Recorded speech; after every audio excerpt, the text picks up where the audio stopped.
দুই ফোঁটা পোলিও টিকায় শিশুদের নিরাপত্তার একটা কিংবা নিরাপদ ভবিষ্যৎ এবং সেক্ষেত্রে শিশুদেরকে পোলিও মুক্ত রাখার জন্য কল্যাণপুর আরটি ব্লকে আয়োজন করা হয়েছে টিকাকরণ কর্মসূচি। অনুষ্ঠানের মধ্য দিয়ে কর্মসূচির আনুষ্ঠানিক উদ্বোধন করেছেন এবং তার পাশাপাশি প্রধান উদ্বোধক হিসেবে উপস্থিত ছিলেন স্থানীয় বিধায়ক পিনাকি দাস চৌধুরী। এছাড়াও মঞ্চে উপস্থিত ছিলেন খোয়াই জেলা পরিষদের সহ সভাধিপতি সত্যেন্দ্র দাস, খোয়াই জেলার সিএমও ডক্টর পদ্ম রাম জমাতিয়া, ডিআইএসই সুজিত দাস, ডিআইও ডক্টর বিক্রম দেববর্মা সহ অন্যান্যরা। অনুষ্ঠানে উপস্থিত অতিথিরা প্রত্যেকেই শিশুদের পোলিও মুক্ত রাখার জন্য 2 ফোঁটা পোলিও ভ্যাকসিনের গুরুত্ব তুলে ধরেন এবং 5 বছর পর্যন্ত সমস্ত শিশুকে এই ডোজ দেওয়ার জন্য অভিভাবকের প্রতি আহ্বান জানান। শুনুন এই প্রসঙ্গে কি বললেন স্থানীয় বিধায়ক পিনাকি দাস চৌধুরী। মুক্তির শেখার পথ দিয়েছে, গবেষকরা তৈরি করেছে, আর মুক্তির পথ আপনাদের মাধ্যমেই হয়েছে। আজকেও আমরা বিশেষ করে সেই দায়িত্ব সকলে মেনে নিতে হবে। শুধু আশা কর্মী অঙ্গনারী কর্মী হবে আমি বিশ্বাস করি না, কারণ সমাজের প্রত্যেকটা রোগ একটা মরণবেদী রোগ।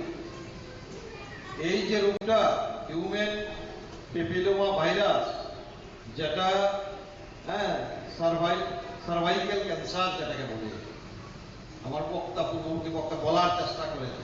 কারণ আমি প্রত্যেক দিন জনগণের আশীর্বাদে সুযোগ পাওয়ার কারণে আমার বাড়িতে প্রত্যেক দিন এই ধরনের রোগী আমার গ্রাম, আশা করবো যে আমার গ্রাম বর্তমানও কয়েকদিন হয়েছে আরেকজনের মতো চিহ্নিত হয়েছে, ক্যান্সারে লেভেল হয়ে গেছে অলরেডি।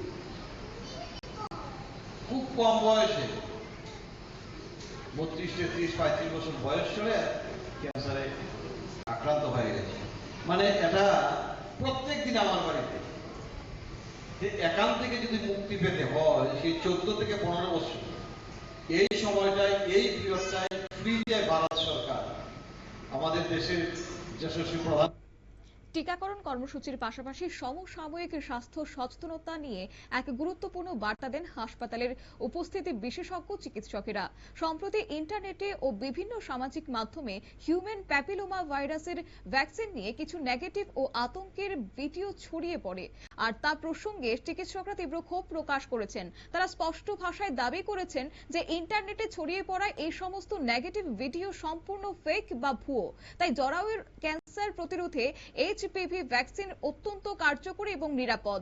সাধারণ মানুষকে এই ধরনের কোন সামাজিক মাধ্যমের বিভ্রান্তিকর ও অবৈজ্ঞানিক ভিডিওতে কান না দেওয়ার জন্য এবং যে কোনো চিকিৎসার তথ্যের জন্য সরাসরি সরকারি স্বাস্থ্য দপ্তর বা চিকিৎসকদের পরামর্শ দেওয়ার জন্য বিশেষভাবে এদিন অনুরোধ জানিয়েছেন তারা।